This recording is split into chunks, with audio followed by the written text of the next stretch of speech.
I am a 36-year-old woman named Barbara Reed, and for most of my life, I thought I had a place in my family. Not a special place, maybe not even a cherished one, but at least a seat at the table. That illusion shattered one evening at a family party under the glow of soft chandelier light and the clinking of polished wine glasses.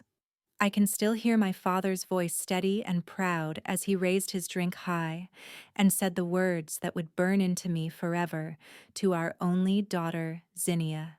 The laughter, the applause, the cheers, all of it swirled around me like shards of glass cutting into my skin. My sister Zinnia was radiant that night, her hair curled in glossy waves, her lips painted in the perfect red, and her smile staged with precision, as if she had rehearsed it in a mirror. She basked in the glow of being the center, the one who mattered. And me, I sat frozen, invisible, my hands trembling around my untouched glass, the weight of betrayal pressing into my chest so heavy I could barely breathe. It wasn't just the toast.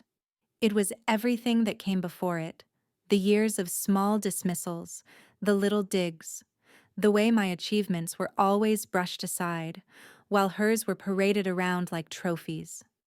I had worked just as hard, maybe harder, building my career in marketing while she floated from one failed venture to another, always rescued by our parents. But when my promotion came, no one noticed. When Zinnia's boutique opened with money borrowed from my father, there was a full family gathering, champagne, photographs, speeches. That night at the party, I realized something brutal. It wasn't carelessness. It was calculated. You see, Zinnia wasn't just basking in their affection. She was orchestrating it. I had sensed it for years but refused to believe it that my own sister was cutting me out piece by piece, quietly convincing our parents that she was the only one who deserved the spotlight. The toast was the final act of erasure. My father's voice, my mother's approving smile, the clinking of glasses. They weren't just celebrating her. They were confirming that I didn't exist. Afterward, I excused myself, slipping outside into the cold Spokane air. The winter wind bit at my skin sharper than the tears that blurred my vision. I wanted to scream, to confront them, to shatter the illusion of that perfect family moment, but I didn't. I stood there in silence, staring at the frost on the hedges, my breath coming out in shaky clouds, and wondered how I had been so blind for so long. The wound didn't close, it festered. Every family call afterward, every holiday dinner, every passing comment, they all carried the weight of that night. My parents began referring to Zinnia as their only daughter more often, sometimes slipping in laughter, sometimes with a strange, deliberate edge. And when I confronted my mother, desperate for clarity, she looked at me as though I were a stranger in her kitchen. "Barbara," she said coldly, "you've always been too sensitive. Don't ruin your sister's happiness." Her words were a knife, and I carried the cut with me everywhere. I started withdrawing from my family, choosing silence over the pain of being erased. But silence didn't save me. It only gave Zinnia more space to take what was mine. Because soon her betrayal spread beyond family dinners, it crept into my career, into my friendships, into the very fabric of the life I had built. I began noticing odd things at work. Emails I never sent. Clients who suddenly turned cold. Rumors whispered behind closed doors. At first, I thought I was paranoid that the family rejection was clouding my mind. But then one evening, a colleague forwarded me a message. The sender's address was nearly identical to mine, just a single letter off, but the signature was unmistakable. It was signed Barbara Reed. Except I hadn't written it. That was the moment I understood. Zinnia wasn't satisfied with stealing my place at the family table. She wanted my life. Piece by piece, she was carving it out, slipping into spaces where I belonged, and erasing me in ways far crueler than a careless toast. She had built an entire shadow identity, weaving lies in my name while painting herself as the victim of my supposed failures. The rage that took root in me was unlike anything I had ever felt. It wasn't just anger at her.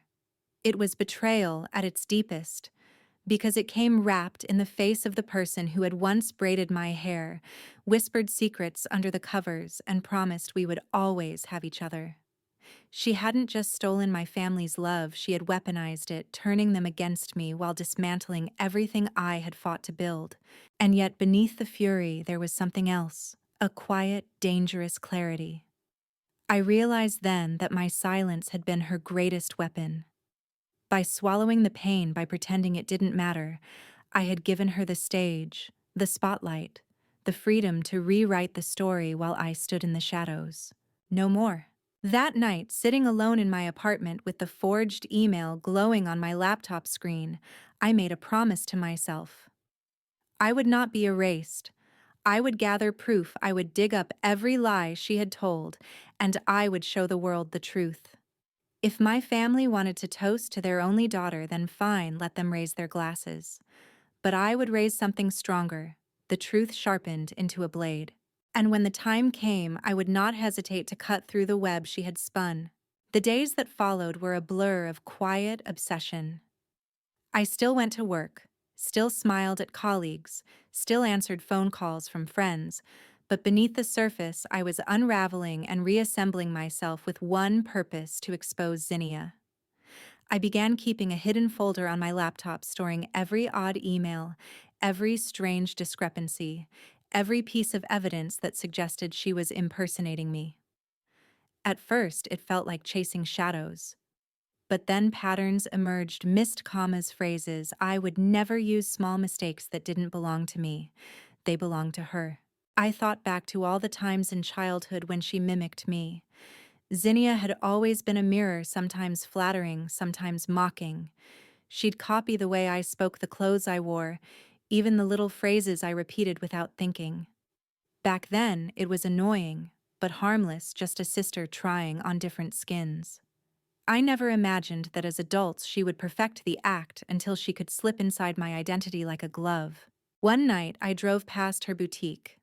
Through the window, I saw her laughing with customers, her gestures wide and theatrical, her charm magnetic. She looked like the golden daughter they all adored. No one saw the cracks beneath that shine, the darkness I had uncovered. Watching her, I felt both sick and determined.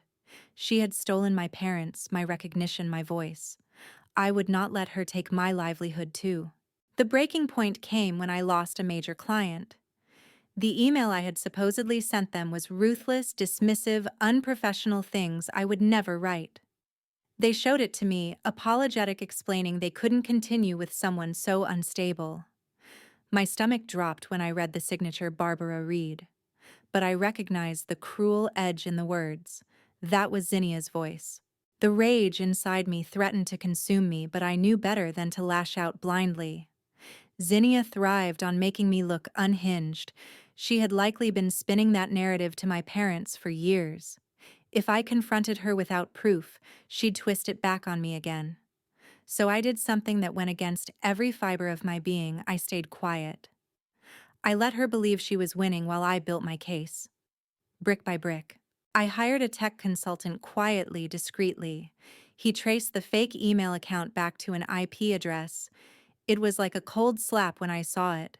The origin wasn't random. It wasn't a hacker from some distant city. It was a connection that pinged from inside my parents' house. My sister wasn't just stealing my name, she was doing it under the same roof that raised us in the home where I once thought we were both safe. The betrayal deepened in ways I can't put into clean words. It wasn't just her cruelty, it was that my parents had given her the space, the shield, the trust to commit it. Did they know? Did they turn a blind eye? Or did they truly believe I deserved to be erased? I started recording everything. I kept screenshots, printed documents, and even set up a private camera in my apartment just in case she tried to access my physical mail or files. I was paranoid, yes, but paranoia felt like survival. Each new piece of evidence was both a dagger and a lifeline. It hurt to see how far she had gone, but it also strengthened my resolve. Then came the twist I never expected. One evening, as I was combing through old financial records, I stumbled across something buried in a shared family trust account. Large withdrawals labeled vaguely spread over years, money flowing into Zinnia's boutique long before it ever opened disguised as consulting fees, and the signatures authorizing it, my name, forged again and again. I sat there staring at the documents, my hands trembling. It wasn't just identity theft, it wasn't just sabotage, it was fraud. My sister had tied me to her crimes. If it came to light without my preparation, I could be destroyed legally, professionally, socially. She hadn't just been taking what was mine, she had been setting me up to fall with her when her house of cards collapsed. I felt the air leave my lungs, a suffocating wave of despair. For a moment, I wanted to give up. To walk away, let her have it all, and build a life far from Spokane where no one knew my name. But then I thought of that night at the family party, the clinking of glasses, my father's proud toast, the look of triumph in Zinnia's eyes as I sat invisible. That memory lit a fire in me that despair could not quench. I would not run. I would not let her rewrite the ending of my story. I reached out to a lawyer, one who specialized in family disputes and fraud. I brought him the emails, the financial records, the proof of impersonation. He looked at me across his desk, his brow furrowed, and said words that both terrified and relieved me. "You have enough to bring this down, Barbara. But you need to be ready. This will tear your family apart. Tear my family apart." The phrase echoed in my mind long after I left his office. The truth was, the family had been shattered long before this. I had just been too loyal, too blind, too desperate for love to see it. So I prepared myself for war. The first time I confronted Zinnia directly, I did it with careful restraint. I didn't storm into her boutique screaming accusations.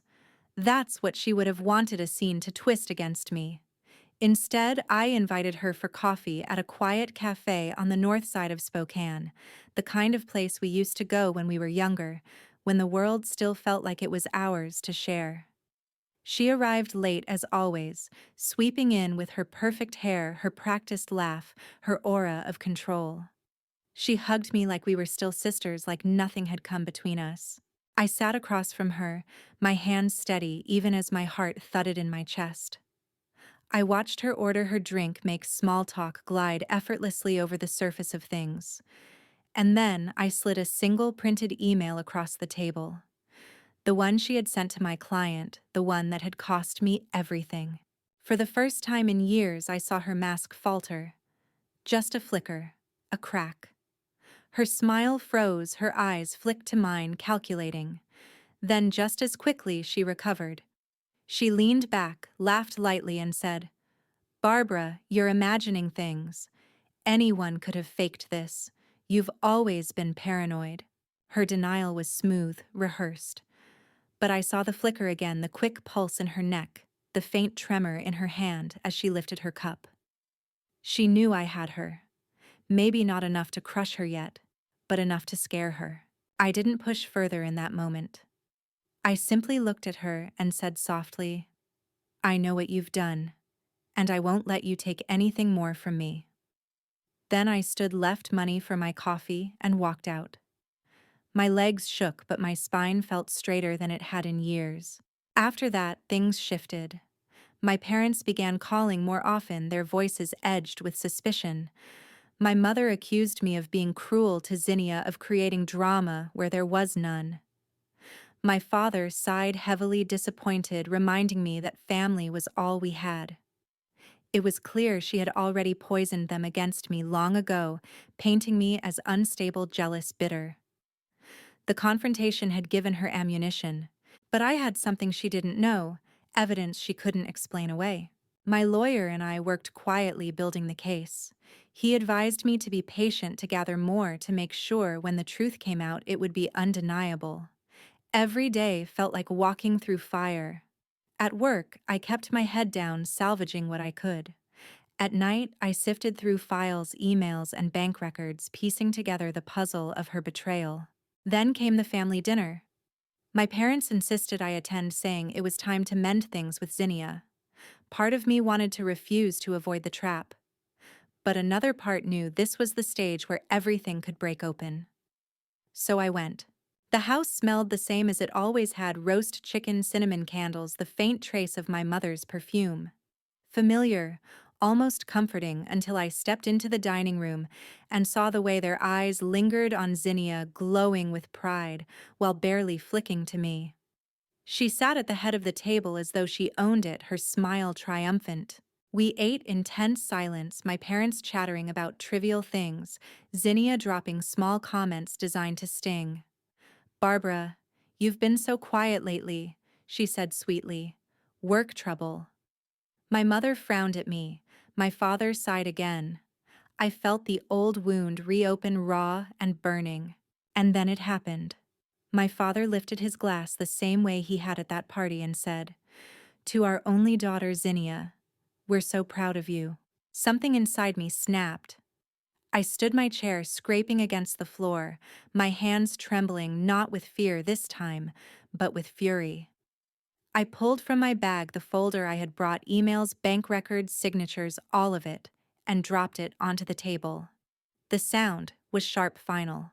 "Here's your only daughter," I said, my voice steady despite the storm inside me. "The thief, the liar, the one who's been stealing from me, from you, from everyone." The silence was deafening. My mother's face drained of color, my father's mouth hung open, and Zinnia, she froze. Her mask cracked wide this time, panic flashing in her eyes. I laid it all out in front of them, piece by piece, my voice rising as years of pain poured out. The emails, the financial fraud, the impersonation. I showed them the proof, undeniable and brutal. And then I said the words I had held back for so long. "You let her erase me. You let her convince you I was nothing.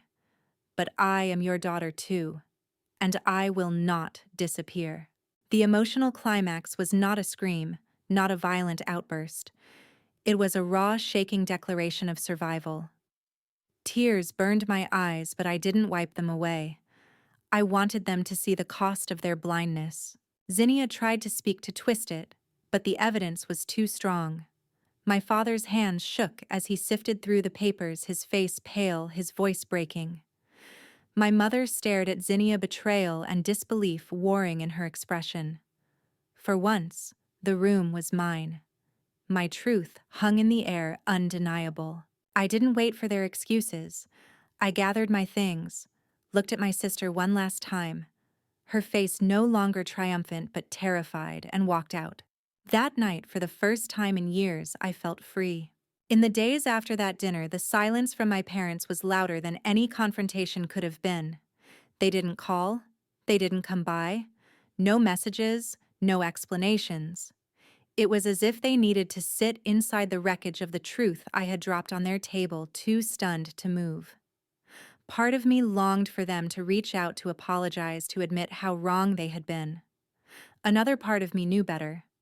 They had chosen Zinnia for so long that unchoosing her might have felt like cutting off a limb. But the absence didn't wound me the way it once would have. For the first time in years, I felt like I wasn't gaslighting myself. I hadn't imagined the betrayal, the favoritism, the calculated cruelty. I had proof now, and I had spoken it aloud. That mattered more than their silence. Meanwhile, Zinnia's world began to crack. The lawyer sent a formal letter to my parents and to her, outlining the fraud, the identity theft, the impersonation. Legal proceedings were set into motion. I thought she might come groveling, begging me to drop it, spinning her tears into another performance. But instead, she doubled down. Rumors began circling in Spokane. Whispers in boutiques, side glances at coffee shops. Zinnia claimed I was having a breakdown, that I had fabricated the evidence, that my jealousy had driven me mad. It hurt, of course it did, but this time I didn't let it pierce as deeply. Because the truth was documented, stamped and filed in places she couldn't reach. And then the twist I hadn't prepared for: I received a call from my lawyer saying Zinnia had implicated our parents. In her desperation, she had turned the fraud back onto them, claiming they had orchestrated it all, that she had been the scapegoat. The betrayal didn't just cut across me anymore. It was a blade that severed her ties to the very people who had chosen her over me. I thought I would feel vindicated, even triumphant. But when I heard those words, I felt something else: grief. My parents, for all their blindness, had been complicit in ways I didn't want to believe. The financial records bore their signatures, their accounts had been used. Maybe they hadn't known the full extent, but they hadn't been innocent either. They had poured money into her ventures, shielding her from consequences, turning their eyes away from the cracks. And now their golden daughter had thrown them under the bus to save herself. It was a strange kind of justice karma turning its wheel, but it didn't feel clean. It felt hollow. Weeks turned into months. The case moved slowly, as cases do, but the damage was swift. Zinnia's boutique shut down. Friends distanced themselves. My parents grew quiet in the community, their once proud voices reduced to whispers. Spokane was small enough that secrets never stayed buried for long, and now their shame was public. As for me, I began to rebuild. Piece by fragile piece. Some clients returned when they realized I hadn't been the cruel voice behind those emails. Others didn't, but I found new ones, steadier ones who valued my work without the shadow of family ties hanging over us. My career didn't snap back overnight, but it grew roots again. Stronger this time, because it was mine alone. And yet, even as I rebuilt, I carried the ache of what I had lost. A sister who had once been my other half. Parents who had once tucked me into bed promising they loved me. A family that had chosen lies over truth. The revenge, the justice, it was necessary, but it wasn't healing. It couldn't give me back what had been stolen. One night, sitting alone in my apartment with a candle flickering on the table, I realized something that both broke me and set me free. I didn't want their love anymore. Not if it came with conditions, not if it meant erasing myself to fit their script. I wanted peace. I wanted honesty. I wanted a family, but not necessarily the one I was born into. So I started creating a new one. Friends who showed up without being asked. Colleagues who celebrated my wins without envy. People who saw me as Barbara, not as a shadow or an afterthought. The bonds weren't bound by blood, but they were bound by choice. And choice, I realized, was stronger than obligation. The revenge had been delivered. The family secrets had been dragged into the light. The karma had spun its wheel. But the true resolution wasn't in their downfall. It was in my decision to rise without them. When I think back to that night at the family party when my father raised his glass and said, "To our only daughter Zinnia, I no longer feel invisible." I see that moment for what it was: the beginning of my awakening. They erased me, yes, but in doing so, they gave me the fire to write myself back into existence. If you've ever felt erased, silenced, or betrayed by the people who were supposed to love you, most know this. Their blindness doesn't define your worth. You can gather your truth. You can speak it. And you can walk away into a life where you are not just seen, you are valued. So here's my toast at last. To me, to Barbara Reed, to survival, to resilience, and to the kind of family you build with your own two hands. If my story touched you, please take a moment to like this video, share it with someone who needs to hear it, and subscribe to the channel. And if you've ever faced betrayal or found the strength to rise above it, I'd love to hear your story in the comments below. Your voice matters, don't let anyone erase it.